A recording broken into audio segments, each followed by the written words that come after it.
Menteri Perdagangan Malaysia mengatakan bahwa pemilu yang diadakan di Indonesia dan di negara lain nanti, Malaysia bisa mendapatkan impak ekonomi. Tahun ini tak ada pilihan raya umum kat Malaysia. Tapi banyak negara di seluruh dunia akan menghadapi pilihan raya. Seperti Amerika Syarikat, India, United Kingdom, Korea Selatan, negara jiran kita juga. Indonesia baru saja selesai pemilihan umum dan pemilihan presiden mereka baru-baru ini. Mengapa kita nak kisah sangat tentang pilihan raya kat negara luar? Sebab keputusan yang dibuat oleh pucuk pimpinan negara-negara ini boleh memberi impak kepada ekonomi dunia, termasuklah ekonomi Malaysia. Struktur politik Indonesia dan Malaysia memiliki perbedaan yang mencolok. Indonesia mengadopsi sistem presidensial dengan pemilihan langsung, sementara Malaysia menerapkan sistem parlementer, di mana Perdana Menteri dipilih oleh parlemen, bukan oleh rakyat secara langsung. Keunikan ini mungkin menjadi alasan mengapa pemilu Indonesia selalu menarik perhatian masyarakat Malaysia, sebagaimana terlihat dalam video berikut. Jadi sebenarnya bagi masyarakat Indonesia 14 hari bulan pada hari ini dia dah tahu beberapa tahun yang setahun yang lalu telah ditetapkan, dan proses yang disebut sebagai proses kempen juga telah berlaku 3 bulan sebelum Jadi ini adalah satu proses yang cukup menarik, dan bahkan masyarakat Indonesia sebenarnya berhadapan dengan tahun pilihan raya. Jadi tahun 2024 ini adalah tahun pilihan raya, di mana kita akan ada pilihan raya pada kali ini 14 hari bulan ini, pada 14 Februari ini, untuk pemilihan 5 kertas undi yang harus dicoblos. Itu coblos. Kita guna kaedah memangkah.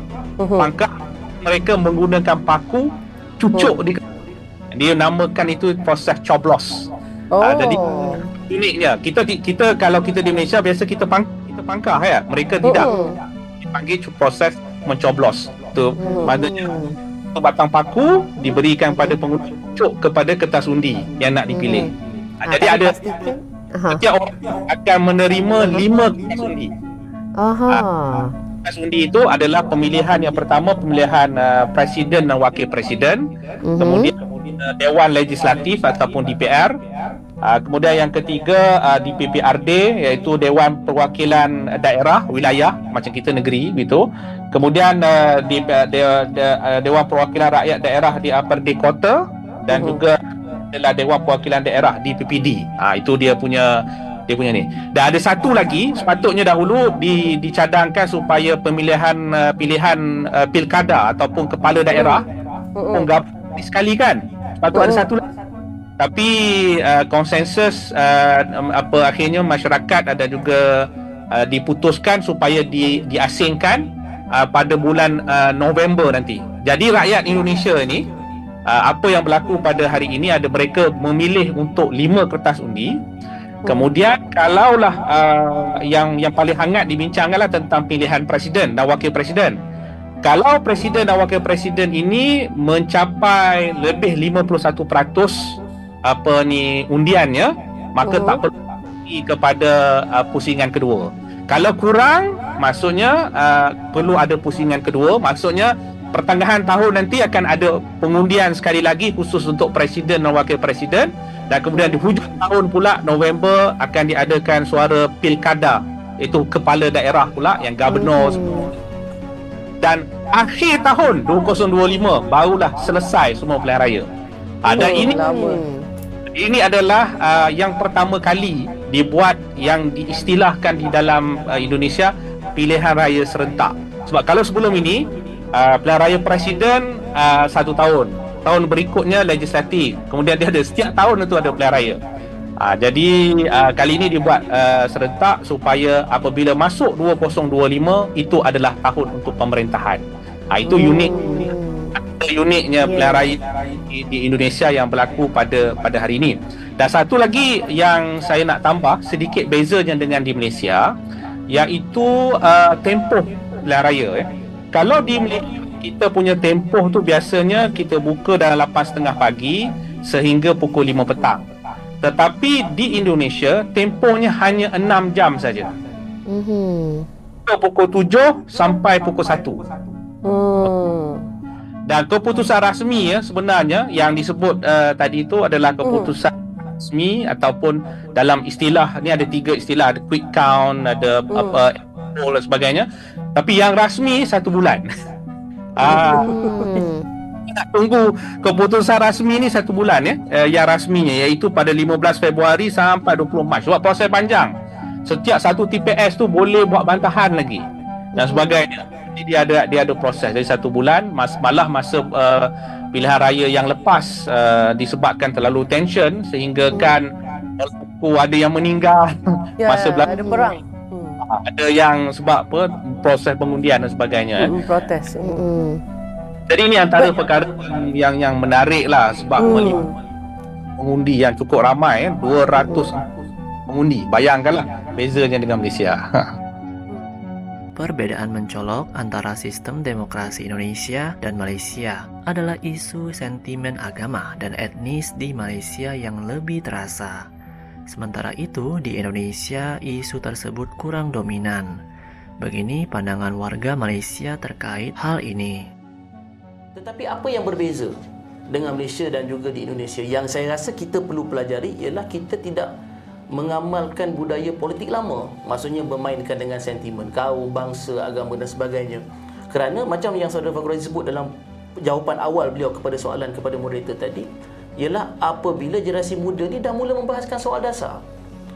Gibran faham pasal hilirisasi, Prof Mahfud tidak faham soal nikel dan sebagainya. Jadi dia orang dah membahaskan perkara itu. Jadi inilah sebenarnya cabaran besar dalam konteks kelompok muda pada hari ini, ialah membawa politik idea. Maksudnya kita bertekak, kita bergasak, tetapi jangan kita kesampingkan perihal idea dan membahaskan apa yang parti yang kita sokong nak bawa ke depan.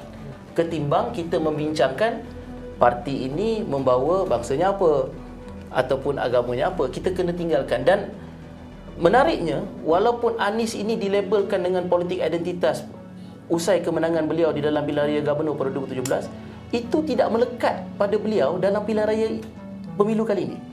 Maksudnya orang membahaskan soal dia nak berbanding hanya membangunkan IKN, dia nak membangunkan 40 kota di Indonesia yang sama macam IKN. Orang membahaskan soal itu. Nak membangunkan 20 stadium yang sama macam JIS di kota-kota di Indonesia. Maka orang tidak bercakap lagi soal dia disokong oleh kelompok-kelompok far right tertentu di Indonesia. Tidak. Benda tu terus hilang. Kerana perbahasan dah perihal idea dan bercakap soal politik pembangunan dan politik dasar. Itu yang saya nampak wajar kita ambil teladan daripada negara jiran kita. Berikutnya kita akan melihat pandangan dari 2 tokoh utama Malaysia, yaitu Perdana Menteri Anwar Ibrahim dan mantan Perdana Menteri Mahathir Mohamad. Mengulas mengenai situasi politik di negara ini, jelas Perdana Menteri Datuk Seri Anwar Ibrahim, fokus utama ketika ini ialah soal kestabilan politik. Berbeza dengan Indonesia katanya, situasi politik di Malaysia telah diwarisi sejak kepimpinan Tun Dr. Mahathir Mohamad lagi. Beliau berkata demikian dalam rancangan televisyen Indonesia Nation Hub special interview bersama Datuk Seri Anwar Ibrahim yang disiarkan di saluran CNBC Indonesia TV. Di Malaysia kalau dibandingkan dengan Indonesia atau beberapa negara lain itu permusuhannya terlalu tajam. Ini sebenarnya mungkin warisan dari cara style pimpinan Mahathir.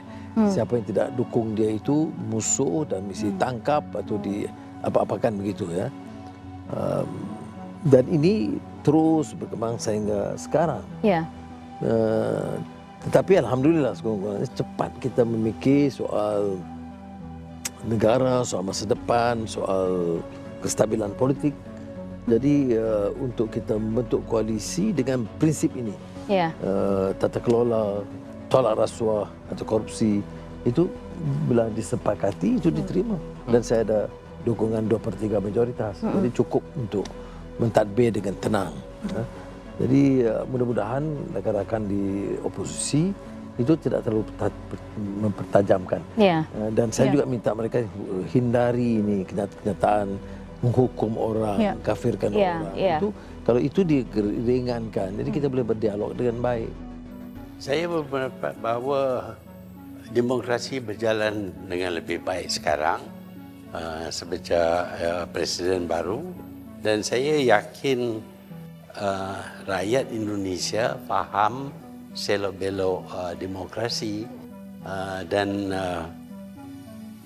ini adalah satu faktor yang amat penting kerana demokrasi satu sistem yang sukar diamal kerana dianya agak kompleks. Tetapi walaupun kompleks, kita kena terima dalam demokrasi kemungkinan kalah. Ada setengah negara apabila menerima demokrasi tak nak kalah. Kalau kalah mereka memberontak. Jadi itu tidak boleh jadi demokrasi. Kita kena terima kekalahan dan tunggu 5 tahun lagi bila ada pilihan raya kita sekali lagi mencoba. Tapi saya dapati bahawa Indonesia sekarang dapat menjalankan proses pemilu dengan cukup baik walaupun terdapat 17,000 pulau dan rakyatnya sudah 240 juta. Jadi ini bukanlah satu negara yang mudah ditadbir.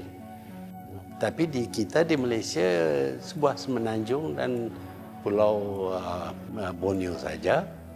Dan kita mempunyai penduduk seramai 30 juta dan agak mudah bagi kita menghubungi antara rakyat dengan kerajaan. Sebab itu kalau ada masalah, kita boleh bertindak dengan lebih cepat. Demikianlah pandangan para pemimpin Malaysia mengenai demokrasi di Indonesia. Bagaimana pendapat kalian?